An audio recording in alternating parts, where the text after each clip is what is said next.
அனைவருக்கும் அன்பான வணக்கங்கள். நீங்க தமிழன் பார்த்து தான் வந்திருப்பீங்க. இன்னைக்கு நான் பாத்தீங்கன்னா உங்களுக்கு ஒரு சின்ன இன்ஃபர்மேஷன் மட்டும் ஷேர் பண்ண போறேன். வேற எந்த ஒண்ணுமே நான் பண்ண போறது கிடையாது. நான் பாத்தீங்கன்னா கொஞ்ச நாளுக்கு முன்னாடி டிமார்ட் போயிருந்தேன். நம்மளுக்கு இந்த ஃபுட் டொனேஷன் பண்ணிருந்தேன் பாத்தீங்களா. அப்போ அந்த டைம்ல டிமார்ட் போயிட்டு ஒரு மசாலா வாங்கிட்டு வந்தேன். அதுல ஒன்று தான் இந்த அச்சி மசாலா, குழம்பு மிளகாய் தூள். அச்சி குழம்பு மிளகாய் தூள், ஓகேவா? குழம்பு மசாலா உங்களுக்கு நல்லா தெரியும் இது, ஓகேவா? மோஸ்ட்லி நீங்கள் எல்லாரும் யூஸ் பண்ணுறது இது யூஸ் பண்ணுவீங்க. சக்தி மசாலா யூஸ் பண்ணுவீங்க. இப்போ நான் இதை சொல்ல போகிறது என்னன்னா, இந்த குழம்பு மசாலாவோட வெயிட் பார்க்க போகிறோம். இங்கே பாருங்க, 230. அதாவது இந்த கவரோட வெயிட் பார்த்தீங்கன்னா கண்டிப்பாக ஒரு 10 கிராம் இருக்கும். 10 கிராம், ஓகேவா? இது உள்ள இருக்கிற மசாலாவோட கிராம் பார்த்தீங்கன்னா 200 கிராம் பேக். இதில் போட்டிருக்கு 200 கிராம் பேக். இதில் பார்த்தீங்கன்னா உங்களுக்கு தெரியும் 200 கிராம்ஸ் பேக்கு. 10% எக்ஸ்ட்ரா, அதனால 20 கிராம் எக்ஸ்ட்ரா ஒன்று கொடுக்கணும். 20 கிராம், ஆமா 20 கிராம் எக்ஸ்ட்ரா. அதாவது 10%. 10%னா 200ல 10%னா 20 கிராம். அது உங்களுக்கு எக்ஸ்ட்ரா தரோம். Plus cover. இதோட விலை எவ்வளவு பாத்தீங்கன்னா 2 ஸ்பூன் வருமாமா? ஓகே, ஒரு ஸ்பூன் 2 ஸ்பூனும் கிராம் தான், 110 ரூபாய். இப்போ ப்ராப்ளம் எங்க இருக்கு அப்படின்னு சொல்லிட்டா, இந்த பேக்ல எல்லாம் ஒண்ணும் இல்லை. இப்போ எங்களுக்கு பாத்தீங்கன்னா டிமார்ட்ல 110 ரூபாய்க்கு கொடுக்கல. இது எவ்வளவு கொடுத்தாங்கன்னா எங்களுக்கு 68 78 கொடுத்துருக்காங்க. டிமார்ட்ல 78 கொடுத்துருக்காங்க. 78 to 75 அப்படிதான் நினைக்கிறேன். அந்த சம்திங் தான் வாங்கணும். கண்டிப்பா அது 110 ரூபாய்க்கு நான் வாங்கல, அது மட்டும் எனக்கு நல்லாவே தெரியும். 75 78 ரூபாய். 78 அது 78 கன்ஃபார்ம். எனக்கு க்ளோரி தான் வாங்கிட்டு வந்தது, எனக்கு அவ்வளவு தெரியல. 78 வாங்கிட்டு வந்தது. பிரச்சனை என்னன்னா, டிமார்ட்ல 4 பொருள் 5 பொருள் மேல தரமாட்டேன் அப்படின்னு சொல்லிட்டாங்க. எங்களுக்கு தேவையான 25. அந்த ப்ராப்ளம் இருக்கட்டும், அது ஒரு பக்கம், அது போச்சு. இப்ப நான் என்ன பண்ணேன், போயிட்டு நம்மளோட லோக்கல் ஷாப்ல ஒரு மசாலா வாங்கிட்டு வந்தேன். அதே மசாலா, அதே 200 கிராம். ஆனா இங்க பிரச்சனை என்னன்னா, அந்த 20 கிராம் எக்ஸ்ட்ரா, அந்த 20 கிராம் எக்ஸ்ட்ரா 10% எக்ஸ்ட்ரா இதுல கிடையாது. ஒரே பேக் தான், 10% எக்ஸ்ட்ரா கிடையாது. இப்போ இதுல பாத்தீங்கன்னா மேனுஃபேக்சரிங் டேட் எனக்கு எதுன்னு தெரியல. ஆனா எக்ஸ்பிரி டேட் இருக்கு. எக்ஸ்பிரி டேட் பாத்தீங்கன்னா டிசம்பர் 25. டிசம்பர் 25 இது எக்ஸ்பைர் ஆகுது. 2025. ஆமா 2025 தான். அதான் இந்த வருஷத்துல எக்ஸ்பைர் ஆகுது. இது நவம்பர் 25. இப்ப நவம்பர்ல எக்ஸ்பைர் ஆகுது, இது டிசம்பர்ல எக்ஸ்பைர் ஆகுதுன்னா, இது நவம்பர்னா அதுக்கு முன்னாடியே ஒரு மாசத்துக்கு முன்னாடி தான் இது மேனுஃபேக்சரிங் பண்ணிருப்பாங்க. அதாவது இதுக்கும் அதுக்கும் டிஃபரன்ஸ் சொல்றேன். ஏன்னா இது நவம்பர்லயே முடியுது இல்ல, அப்ப கண்டிப்பா இது ஒரு மாசத்துக்கு முன்னாடியே நம்மளுக்கு மேனுஃபேக்சரிங் பண்ணிருப்பாங்க. இதோட கிராமும் பாத்தீங்கன்னா 200 தான். இந்த 10% கூட நீங்க சேர்க்க வேண்டாம். அது 20 கிராம் சொல்றேன், அதை விட விட்டுருங்க. இதோட விலை எவ்வளவு தெரியுமா உங்களுக்கு? இதோட விலை நம்ம லோக்கல் ஷாப்ல 70 rupees. அதாவது 70 rupees. இதோட விலை டிமார்ட்ல 78. டிமார்ட்டுக்கு அதே விட்டுருவோம். இதோட எம்ஆர்பி சொல்றேன். இதுல எம்ஆர்பி 110 ரூபாய். இது எவ்வளவு தெரியுமா? எம்ஆர்பி 80 ரூபாய். 70 ரூபாய்க்கு எனக்கு கொடுத்தாங்க, 80 ரூபாய். இப்போ இவங்க 20% எக்ஸ்ட்ரா கொடுக்குறேன் அப்படின்னு சொல்லி விலை யாருக்கு ஏத்தி விடுறாங்க? நம்மளுக்கு. அப்போ எக்ஸ்ட்ராலாம் கிடையாது, அது 80 ரூபா தான் போட்டிருக்காமா. இது எம்ஆர்பி 80 தானே போட்டிருக்கு. ஐயோ அப்படியா? எனக்கே இது ஷாக் ஆயிடுச்சு. நான் ரெண்டுமே ஒரே வேலை போட்டுருக்கேன்னு நினைச்சேன். அப்படியே வெயிட் அண்ட் சி. சாரி, எங்களுக்கு ஒரு போன் கால் வந்துச்சா. No problem. இப்ப நான் சொல்ல வர்றது நல்லா புரிஞ்சுக்கோங்க. இது 220 கிராம் 110 ரூபாய் எம்ஆர்பி. அப்பா, 220 கிராம் 110 எம்ஆர்பி. இது 200 கிராம் 80 ரூபாய் எம்ஆர்பி. ஓ, நீங்க வேணா காட்டுங்க, நீங்க நம்பலன்னா என்ன பண்றது? பாருங்க, இதெல்லாம் தான் ஸ்கேம். எங்க மாமா பசங்க எல்லாம் இதுதான் ஸ்கேம் ஸ்கேம் ஸ்கேம் சொல்றாங்க. 79 ரூபாய், அதாவது 80 ரூபாய். பாருங்க, இது எங்களுக்கு உண்மைதான் சொல்றேன். இப்ப நான் இது லோக்கல் ஷாப்லயே உங்களுக்கு இதே வேலை கொடுக்க மாட்டாங்க. லோக்கல் ஷாப்ல இதோட உங்களுக்கு கம்மியா தான் கொடுப்பாங்க. நான் சொல்ல வர்றது என்ன பாயிண்ட்னா, வெறும் 20 கிராம் எக்ஸ்ட்ரா கொடுத்தீங்கன்னா அதே ரேட்டு கொடுத்தா பிரச்சனை இல்ல, 80 ரூபாய்க்கு கொடுத்துருக்கலாம். இந்த மசாலா நீங்க 20 கிராம் எக்ஸ்ட்ரா 80 ரூபாய்க்கு கொடுத்தா பரவாயில்ல, 110 ரூபாய்க்கு போடுறீங்க எம்ஆர்பி. இப்ப டிமார்ட்ங்கிறதுனால கூட 78 ரூபாய் கொடுத்துருக்காங்க. டிமார்ட்ல 78 ரூபாய், இது லோக்கல் ஷாப்லயே 70 ரூபாய் தான். இது பாத்தீங்கன்னா இப்ப ரேட் பிரிண்டிங் ஆனது வேற ரேட் வந்திருக்கு. ரேவதி ஸ்டோர்லாம் இது 110 ரூபாய். ரிலையன்ஸ்ல 110 ரூபாய் தான். நான் கேட்டதுக்கு 110 ரூபாய் சொல்லிட்டாங்க. ஆச்சி டிமார்ட்டுக்கு ஒப்பந்தம் போட்டு விட்டார்கள். அவ்வளவுதான், தெரிஞ்சு போச்சு. இது சாம்பார் பொடி. அத இன்னொன்னு சொல்ல வர ஒரு சர்ப்ரைஸ் என்னன்னா, இதே அந்த 70 ரூபாய் மசாலாக்கு சாம்பார் பொடியும் ஃப்ரீ. இது ஒரு 20 கிராம். 20 கிராமா 50 20 கிராமா இரு பாக்குறேன். 50 கிராம் நினைக்கிறேன். 35 கிராம் பிளஸ் 15 கிராம் எக்ஸ்ட்ரா போட்டு இது 50 கிராம் போட்டிருக்காங்க. 50 கிராம் சூப்பர். இதுல இவங்க வந்து பாத்தீங்கன்னா போட்டிருக்காங்க. இப்ப நம்ம இப்ப எங்களுக்கு என்னன்னா இது வாங்கும்போது இதுவும் கிடைச்சிச்சு. அப்ப இது எனக்கு ஒரு லாபம். ஆமா ஃப்ரீ.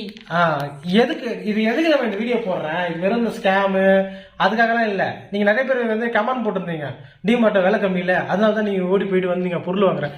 அப்படி இல்ல, நான் வந்து ஒரு பொருள் கம்மியா வாங்கினேன்னா அந்த காசை வச்சு இன்னொரு பொருள் வாங்குறேன். ஏன்னா நான் டொனேஷனுக்கு வாங்குறேன், என் வீட்டுக்கு இல்ல. அது ஒருத்தவங்க சொன்னாங்க ஊழியம் சொல்லிட்டு இதை வந்து இப்படி பேசுறேன் திடீர்னு பாக்குறவங்க அவங்களுக்கு எல்லாம் வந்து நான் சொல்ற மாதிரி இல்ல. ஆனா அவங்களும் கொஞ்சம் தெரிஞ்சுக்கணும். ஏன்னா இது வந்து ஊழியம் அதெல்லாம் ஒரு பக்கம், இது வந்து அந்த 25 குடும்பத்தோட வயிறு. சரிங்களா? அது ரொம்ப யோசிச்சு பேசணும் சில வார்த்தைகள்லாம். இப்ப க்ளோரி சொல்லிச்சு +2 படிச்சுட்டு வந்து நீங்க சேர்ந்தா அந்த ஒரு வார்த்தைக்கு நீங்க கமெண்ட் பண்றீங்கல்ல, மிச்சம் எவ்வளவு வார்த்தைகள் இருக்கு. அதுக்கெல்லாம் என்ன சொல்றீங்க? ஒரே சிம்பிளா நீங்க இவ்வளவு நேரம் பேசியிருந்தாலும் ஓகே, இது மட்டும் தான் கஷ்டம். எல்லாமே கஷ்டம். வார்த்தைகளை வந்து பேசும்போது ஒரு வார்த்தை தப்பாச்சுன்னா நீங்க கண்டிப்பா சொல்லலாம், தப்பு இல்ல. ஆனா மிச்ச வார்த்தைகளுக்கு சேர்த்து நீங்க பதில் கொடுக்கணும். +2 எதுக்கு சொன்னானே ஃபர்ஸ்ட் தெரியல உங்களுக்கு, புரிஞ்சுக்கணும். ஓகேங்களா? நல்லா படிச்சிருந்தா அவங்க வந்து ரெஸ்பான்ஸ் பண்ணதான் செய்வாங்க. சரிங்களா? படிக்காதவங்களுக்கு சில ரெஸ்பான்ஸ் இருக்காது. நம்ம சிம்பிளா வந்து அவங்களோட எஜுகேஷன் அவ்வளவுதான் சொல்லிட்டு போயிடுவாங்க. நம்ம வேணா சொல்லிக்கலாம் படிப்புலாம் முக்கியம் இல்ல, அனுபவம் தான் முக்கியம்னு. ஒரு கலெக்டர் ஒரு வீடியோ பார்த்தேன். ஒரு கலெக்டர் பாத்தீங்கன்னா வராங்க, சின்ன பொண்ணு தான், ஒரு 23 வயசு தான் பொழுது, 23 25 வயசு தான் பொண்ணு இருக்கும் பொழுது, வயசானவங்களும் உட்காந்துக்கிறாங்க, அவங்களாம் எழுதி நிக்கிறாங்க. அதுல போட்டுதாங்க எஜுகேஷனோட வேல்யூ என்னன்னு. புரியுதுங்களா? நான் இதுல கம்பேர் பண்றேன், அவங்க சொல்லல. இந்த கமெண்ட்ஸ்க்கு ரிப்ளை பண்றதுக்காக சொல்றேன். இதை நான் ஈஸியா சூப்பர் அப்படின்னு சொல்லிட்டு அனுப்பிச்சு விட்டு போயிட்டு இருக்க முடியும். இதெல்லாம் எதுக்கு பதிவு பண்றேன்னு நீங்க புரிஞ்சுக்கணும். நான் சொல்ல வரதுன்னா, என் வீட்டுக்கு அவன் கொடுக்க மாட்டேன்னு சொன்னாலும் நான் மட்டும் வந்துட்டே இருப்பேன். உங்க ரூல்ஸ்க்கு நான் வந்து ஓகேங்க நன்றிங்க சொல்லிட்டு வந்துட்டே இருப்பேன். லோக்கல் ஷாப்ல போய் வாங்க, எனக்கும் தெரியும். ஓகேங்களா? ஒரு பொருள் வாங்கினா ஒரு பொருள் ஃப்ரீயா கிடைச்சதுன்னா அது அந்த மக்களுக்கு வந்து போய் சேரும் அப்படிங்கிற ஒரு நல்ல எண்ணத்துக்கு போனேன். புரியுதுங்களா? காது கேட்குதா? நல்ல எண்ணத்துக்கு போனேன். நீங்க சொல்ற வார்த்தைகள் அப்ப நான் அவங்களுக்கு கமெண்ட் பண்ணி விட்டேன். உங்களோட மனசுல இருந்து வர வார்த்தை அது அப்படிதான் இருக்குதுன்னு சொல்லிட்டு நான் தான் கமெண்ட் பண்ணேன். அது உங்க மனசோட வார்த்தை அப்படி சொல்லிட்டு கமெண்ட் பண்ணிட்டு வந்துட்டேன். புரிஞ்சுக்கணும். புரிதல் இல்லை, மக்களுக்கு புரிதல் இல்லை, அவ்வளவுதான். ஒண்ணும் கிடையாது. என்னோட இப்ப நான் டாபிக் மாத்தணும் வச்சுங்க, இது அதுவா போயிடும். இல்லங்க, டாபிக் வந்து ஸ்கேம் டாபிக். நீங்க ஃபர்ஸ்ட் ஒன்னு புரிஞ்சுக்கணும். அந்த பையன்கிட்ட நாங்க தெளிவா பேசுறோம். எங்க 4 பேருமே வந்து நிக்கிறோம், 3 குடும்பம் லைன்ல நிக்கிறோம், ஒருத்தவங்க லைன்ல நின்று நாங்க வந்திருக்கோம். உங்களுக்கு அது புரியல. ஏன் எஜுகேஷன் கண்டு சொல்றேன்னா, ஒரு லைன்ல 1 மணி நேரமா 4 பேருமே நிக்கிறோம், ஒருத்தர் நிக்கல, 4 பேர் நிக்கிறோம், 3 ட்ராலி இல்ல. அதனால ஒரே குடும்பத்தோட பொருளை ஒரே ஜாமான்ல போட்டு வச்சிருக்கோம். எங்களுக்கு இது கூட முக்கியம் கிடையாது. நான் அப்புறமா போய் வாங்கிப்பேன். 3 நாள் அலைஞ்சு என்னால வாங்க முடியும். நான் போயிட்டு தினமும் ஒரு 3 கிலோ வாங்கிட்டு வந்துட முடியும். என்னால அது முடியாம இல்ல. முடியாதுன்னா இப்போ 4 பேர் நின்னாங்க, நீ ஏன் உங்களுக்கு ரெஸ்பான்ஸ் கொடுக்கல? இதுதான் கேள்வி. ஏன் நீ அவங்கள ரெஸ்பெக்ட் பண்ணல? ஏன் ரெஸ்பெக்ட் பண்ணல? ரெஸ்பெக்ட் மரியாதை, அது சுயமரியாதை, அது எல்லாருக்குமே இருக்குது, எங்களுக்குன்னு இல்ல. ₹1 இல்லைன்னா கூட அவங்களுக்கும் சுயமரியாதைன்னு ஒண்ணு இருக்கு. ஓகேங்களா? அது நீ கொடுக்கல, அதுதான் எங்க பாயிண்ட். அது உங்களுக்கு புரியல. ஏன்னா க்ளோரி வந்து பாத்தீங்கன்னா கட்ட கட்ட கட்ட கட்ட கட்ட கட்டன்னு அடங்கிட்டு போயிட்டு இருக்கோம். ஆனா தெளிவான வார்த்தைகள் வந்து க்ளோரி வாயில இருந்து வராது. அது என்னமா கூட்டிட்டு போயிட்டே இருக்கும். அதனால நான் வந்து ஏன் டைம் எடுத்துக்கிட்டு இருந்தேன், எனக்கு தெரியும் அந்த கோபத்துல வரும்போது வார்த்தைகள் சரியா வராது அப்படின்னு. எங்களுக்கு தேவை பொருள் இல்ல, ரெஸ்பெக்ட். புரிஞ்சுதுங்களா? 12th படிக்கிறவங்க யாருமே கேவலமா பேச மாட்டாங்க. என் தம்பியே 12th படிச்சிருக்கேன். ஆமா 12th தான். 12th டிகிரி முடிச்சு நான் பேசும்போது பேசல. உங்ககிட்ட ரெஸ்பெக்ட் இஸ் இம்பார்ட்டன்ட். ஓகே? நம்ம பைசாவே இல்லாத ஒருத்தர் வந்து ஹோட்டலுக்கு வராங்க, அழுக்கா வராங்கன்னா நம்ம அவங்க ரெஸ்பெக்ட் பண்ணணும். ஓகேவா? வந்துட்டு உள்ள சேர்க்காம கிளம்பு, இது தப்பு. இது படிப்புல இருந்து வரல. ரெஸ்பெக்ட்ங்கிறது நாலேஜ்ல இருந்து வருது. நாலேஜ்ல இருந்து வருது. 4 இடத்துல வேலை செஞ்சவங்களுக்கு தான் நாலேஜ் இருக்கும். இப்போ ஓரளவுக்கு எஜுகேஷனா படிச்சிருந்தா மட்டும்தான் வரும். நம்ம இவ்வளவு பேசுறோமே, நம்ம பிள்ளைகளை படிக்க விடாம பண்றோமா? படிக்காதமா ஒன்னும் பிரச்சனை இல்ல, முடிச்சுக்கோ. ஏன் வச்சுக்க மாட்டீங்க? அனுப்புறீங்களா? காலேஜ் போகணும், நல்லா படிக்கணும், பத்திரிகையில பேர் போடுறதுக்காக உங்களுக்கு டிகிரி வேணும். ஏன்? Okay, education is important. இப்படி சொல்றவங்க எல்லாம் பாத்தீங்கன்னா ஸ்கூல்ல படிக்க விடாம, பசங்களை படிக்க விடாம +2 வீட்டுல வச்சுக்க மாட்டீங்க. கண்டிப்பா படிக்க வைப்பீங்க.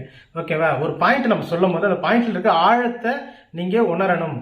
நீங்க உணர்றது வெறும் வார்த்தைகளை உணரக்கூடாது, அதோட வார்த்தைகள்ல இருக்க ஆழத்தை உணருங்க. ஓகேவா? நான் இப்ப உங்களுக்கு கிளாஸ் எடுக்கிறேன்னா நான் எடுத்துட்டு இருப்பேன் 1 மணி நேரம் உட்காந்துக்கிட்டு உங்களுக்கு. ஆனா அதுக்கு டைம் இல்ல. Just information.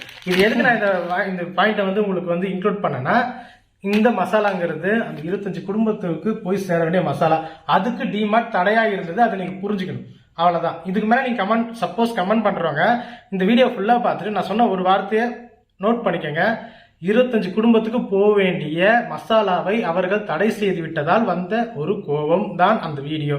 புரிஞ்சுதுங்களா? ஓகே, நன்றி. வரட்டுமா? பாய். உம்மை விடனா வேற யாரை நம்புவேன்? உம்மை விடனா வேற யாரை நம்புவேன்? ஆதரவாய் வந்திரே, கரவெடுத்து நடத்தி சென்றேன். ஆதரவாய் வந்திரே, கரவெடுத்து நடத்தி சென்றேன். உம்மை விடனா வேற யாரை